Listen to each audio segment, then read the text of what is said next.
함께 기도드리겠습니다. 하나님, 그리스도와 함께 하루의 시작을 맞게 하시고 그리스도 안에서 하루를 맡기게 인도하심을 감사드립니다. 넓으신 주님을 바라보며 넉넉한 영혼으로 삶을 살아가게 하옵소서. 저희 생각에 주님께서 창조하신 하늘 같은 드넓음을 부어 주옵소서.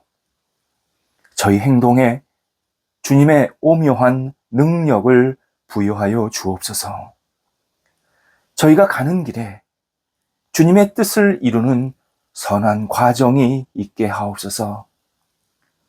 주신 열매가 어떤 것이든 주님의 선물임을 고백하게 하옵소서.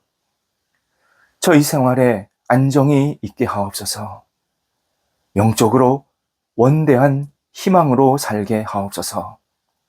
육체적으로 다닐 수 있는 건강이 있게 하옵소서. 환경적으로 흔들림이 없는 은혜가 충만케 하옵소서. 모든 상황에 주님께서 주인 되시는 복 있는 날 되게 하옵소서. 병상에 있는 사랑하는 환우들을 붙잡아 주옵소서. 오늘도 주님의 은혜 궁유를 기다리오니 치유의 광선을 발하여 주셔서 아픈 부위마다 회복되게 하시고 나아지게 하시고 다시 온전케 되는 놀라운 기적의 역사가 나타날 수 있게 하옵소서. 하나님의 전능하신 손길이 임하여 주셔서 가정에서 병상에서 가료받고 치유받고 치유하려 하는 모든 시간이 하나님의 은혜 가운데서 선하게 이끌림 받게 하시고 다시 생명의 역사가 이어질 수 있게 하옵소서. 옆에서 기도하시는 가족들을 붙잡아 주옵소서. 주의 은혜가 있게 하시고 평안이 있게 하시고 모든 역할들을 감당하게 어려움이 없도록 삶의 터전을 주장하시며 가족들이 건강하도록 인도하옵소서. 자녀들을 주 앞에 내어 맡깁니다. 사랑하는 자녀들이 오늘도 믿음 안에서 건승하게 하시고 하나님 바라보게 하시며 주님과 동행하면서 맡겨진 역할들을 신실하게 감당할 수 있게 하옵소서. 학업에 있는 자리에 복이 있게 하옵소서. 좋은 친구들, 선생님, 지혜가, 열정이, 비전이 있게 하여 주셔서 이 공부 시간을 통하여 하나님 앞에 쓰임받게 하시고 장래를 준비할 수 있는 복 있는 시간 되도록 인도하여 주옵소서. 체력적으로 모자르지 않게 하시고 열심히 충성 다하여서 학업을 통하여서 기쁨을 누릴 수 있도록 인도하옵소서. 여러 가지 시험 준비하는 자녀들, 국가고시, 수능, 또 개인적으로 장래를 준비하는 우리 시험 준비하는 자녀들이 있사오니 도우셔서 하나하나 순종하게 이끌어 주시고 좋은 결과가 나타나게 하옵소서. 어린 자녀들 믿음 안에서 무럭무럭 잘 자라가게 하시고 하나님을 경외하는 믿음이 쓰러지지 않도록 인도하옵소서. 장성한 자녀들 맡겨진 자리에서 아름답게 쓰임받게 하시고 만남, 일, 직장에 복이 있게 하여 주셔서 하나님 때문에 늘 웃게 하시고 감사의 고백으로 세상 속에서 빛의 역할을 감당할 수 있게 하옵소서. 성도들의 일터를 붙잡아 주옵소서. 오늘도 성도들이 주님과 함께 동행하면서 맡겨진 역할들을 신실하게 감당케 하셔서 일터가 은혜 가운데서 든든히 세워지게 하옵소서. 가게, 사업처, 직장, 학교, 또 개인적으로 여러 가지 하고 있는 일들 하나하나 주의 주시는 지혜로 감당하게 하시고 풍성한 열매가 있게 하시고 하나님의 뜻을 이룰 수 있는 통로가 되게 하옵소서. 교제가 있습니다. 함께 하셔서 다양한 교류가 은혜 가운데서 계속 진행되게 하시고 잘 마무리되게 하시고 새로운 교류들이 일어날 수 있도록 인도하옵소서. 도전하고 배우는 성도들이 있습니다. 함께 하옵소서. 열정을 가지고 힘차게 앞을 향해 나아가게 하시고 배울 때 깨달음이 있게 해주셔서 이를 통해서 다시 한번 하나님의 경륜을 깨닫게 하시고 경험할 수 있도록 인도하여 주옵소서. 시작하는 일 문이 열리게 하시고 하나님 앞에 영광되게 하시고 또 시작되어서 마무리를 기다리는 우리 성도들도 있사오니 좋은 결실도 계속 맺혀나갈 수 있도록 함께 하옵소서. 모든 과정 속에서 만남의 복이 있게 하옵소서. 출타하는 성도들 붙잡아 주셔서 오늘도 오고 갈 때 성령과 동행하게 하시고 맡겨진 소임을 잘 감당하시고 또 감사하고 기쁜 마음으로 잘 다녀오실 수 있게 하옵소서. 저희 교회를 위해서 기도드립니다. 하나님께서 사랑하셔서 지금껏 인도하신 것 감사드리고 더욱더 예수 그리스도의 굿뉴스가 온 세상에 펼쳐질 수 있는 믿음의 거룩한 복이 나타나는 교회가 되게 하옵소서. 말씀이 선포될 때마다 많은 영혼들이 하나님을 생각하고 하나님께 돌아오게 하시고 아직 예수님을 알지 못하는 분들이, 방황하는 분들이, 영적으로 힘들어하는 분들이 진리 안에 거하여서 예수님 붙잡고 평생 평안과 은혜 가운데 세워질 수 있는 교회로, 우리 성도들로 날마다 채워지도록 인도하여 주옵소서. 오늘 성일방 목요일 마무리됩니다. 함께 하셔서 이 성일방을 통하여서 다시 한번 주의 뜻과 말씀을 채우게 하셨사오니 평생 이 말씀을 붙잡고 살게 하시고 하나님, 이 생명의 말씀이 저희 영혼과 가정과 우리 교회를 마음껏 주의 능력으로 은혜로 채움받을 수 있는 통로가 되게 해주셔서 저희 교회가, 저희 속한 모든 가정이, 개인이 말씀의 사람으로 우뚝 세워질 수 있도록 인도하여 주시옵소서. 진리를 벗어나지 않는 믿음의 성도들 되게 하옵소서. 오늘도 성도들 기쁨 넘치게 하여 주옵소서. 맡겨진 자리에 어떤 일을 하던 하나님과 동행하면서 기쁘게 감당하게 하시고 기쁨의 열매도 맺히게 하옵소서. 예수님의 이름으로 기도드립니다. 아멘. 오늘 우리에게 주시는 하나님의 말씀은 신약성경 고린도전서 8장 11절에서 13절까지의 말씀입니다. 고린도전서 8장 11절에서 13절 말씀입니다. 살아계신 하나님의 말씀을 봉독합니다. 그러면 내 지식으로 그 믿음이 약한 자가 멸망하나니 그는 그리스도께서 위하여 죽으신 형제라. 이같이 너희가 형제에게 죄를 지어 그 약한 양심을 상하게 하는 것이 곧 그리스도에게 죄를 짓는 것이니라. 그러므로 만일 음식이 내 형제를 실족하게 한다면 나는 영원히 고기를 먹지 아니하여 내 형제를 실족하지 않게 하리라. 아멘. 계속해서 세마를 나누면서 깨달을 수 있는 내용이 있습니다.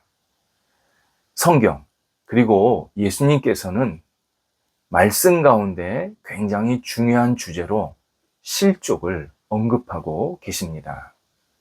간단하게 정리하자면 삶에는 다양한 이유로 실족이 일어날 수 있지만 예수님은 당신 때문에 실족하지 않는 사람이 복이 있다 말씀하십니다.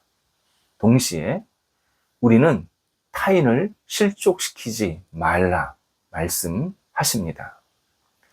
얼핏 보면 이중적인 말씀처럼 들립니다. 예수님은 사람들이 당신 때문에 실족할 수 있음을 전제로 말씀하십니다. 실제로 바리새인들, 유대 지도자들이 예수님 때문에 실족을 했습니다. 그런데 예수님 때문에 하는 실족은 정당하지 않다, 합당하지 않다 라고 말씀을 하십니다. 그런데 우리는 서로에게 실족하지 않게 하라, 상대방을 실족하게 만들지 말라 라고 분명하게 명령하십니다. 그렇다면 예수님의 말씀을 우리가 어떻게 받아들여야 할지 생각해야 합니다.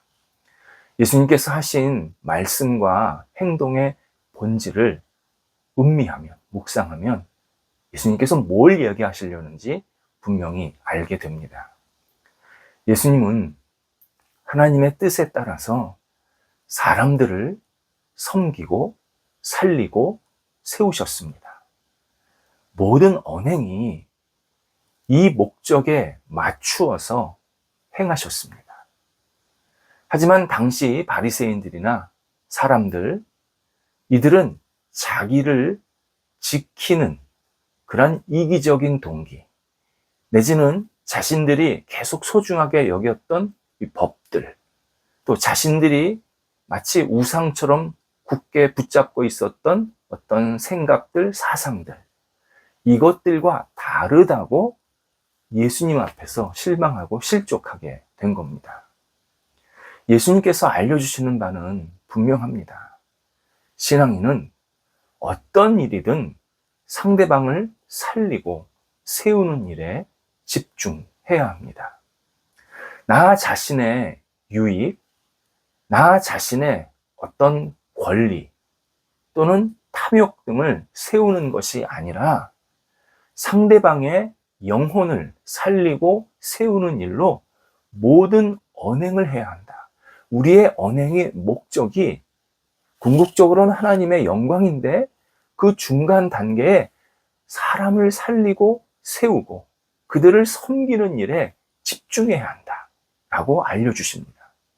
이를 위해서, 이런 목적을 위해서 신앙인은 얼마든지 포기할 수 있고 거부할 수 있고 행동할 수 있음을 우리들에게 말씀하십니다.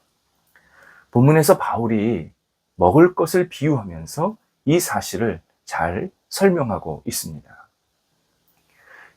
13절에서 특정한 음식, 고기인데요.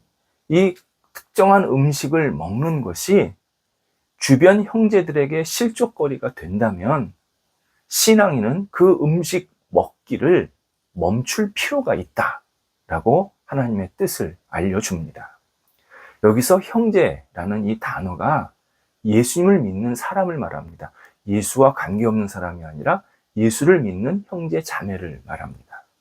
이 형제 자매 가운데에는 믿음이 아주 깊어서 모든 행동을 자유롭게 편하게 할 수 있는 사람이 있는가 하면 어떤 사람은 믿음이 너무 약하고 좀 초보적이고 그리고 좀 흔들리는 그러한 믿음을 가진 사람도 있습니다. 이런 사람들은 어떤 행동을 보면 늘 조심스럽고 조마조마하고 어떻게 해야 될지 모르는 아직 판단이 제대로 서지 못한 그러한 시간들, 그러한 어떤 일들이 계속 생기게 됩니다. 이때 믿음이 깊은 사람들은 믿음이 약한 사람들을 위해서 양보할 줄 알아야 한다. 그 사람을 위해서 배려도 해야 되고 이해도 해야 될 줄 안다. 이것이 믿음 깊은 형제들이 해야 할 일이다 라고 알려줍니다. 바울은 예수님께서 약한 믿음을 가진 사람을 위해서 죽으셨기 때문이라고, 왜 우리가 약한 사람들도 소중히 여겨야 되고 믿음이 부족한 사람들도 더 정말 존귀하게 여겨야 하는지 그 이유를 근원적으로 설명해 주고 있습니다. 그 사람을 위해서도 예수님께서 죽으셨다입니다.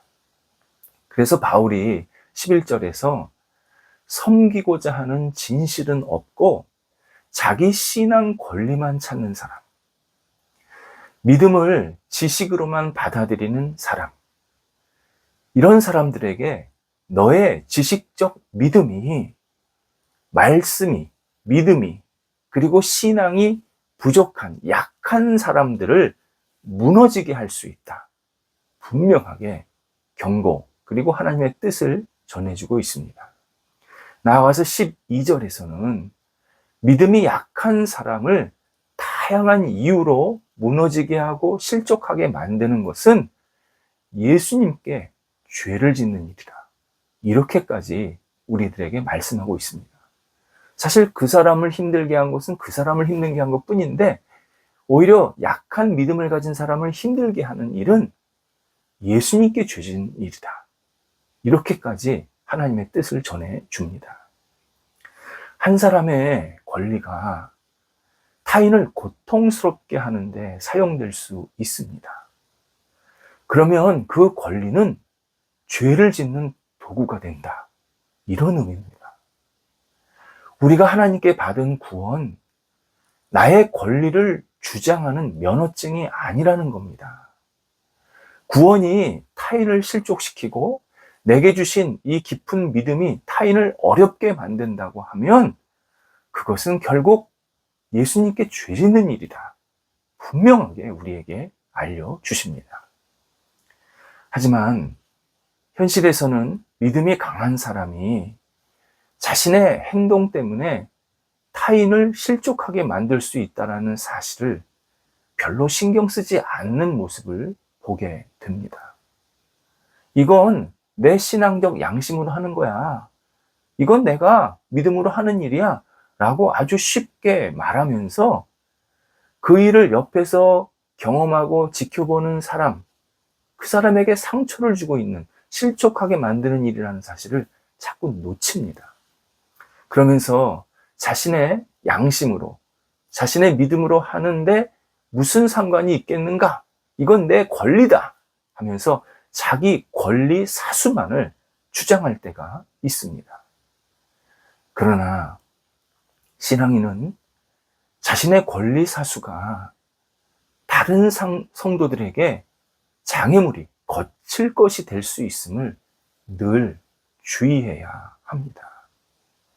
내가 하나님을 많이 받았다고 하면서 타인을, 특별히 믿음이 연약한 형제를, 자매를 생각하지 않는 태도는 내가 받은 은혜가 복이 아니라 독이 될 수 있습니다. 예수님을 생각해 보시기 바랍니다. 예수님께서 모든 것을 다 하실 권리가 있으셨습니다. 세상이 당신 건데 뭘 못 하시겠습니까? 당신이 하고 싶은 대로 모든 것을 다 행하셨다. 만약 그렇게 예수님이 행하셨다. 인간 절대 구원받을 수 없습니다. 예수님은 당신이 가진 이 권한과 권리를 통해서 십자가를 지셨습니다. 그래서 우리가 그 십자가의 은혜로 구원을 받을 수가 있었습니다. 예수님은 사람을 살리는데 능력을 전적으로 사용하신 겁니다. 그래서 예수님의 그 전능한 권한이 더욱 빛이 났습니다. 모든 신앙인은 예수님의 마음을 담는 것이 중요합니다. 다른 사람과 은혜와 사랑을 나누기 위해 내 자신의 권리를 포기할 줄 아는 마음, 이것이 예수님을 닮아가는 또 하나의 방법입니다. 그래서 신앙인은 예수님을 닮은 그러한 삶을 살기 위해서 성령님의 인도하심을 늘 구해야 합니다.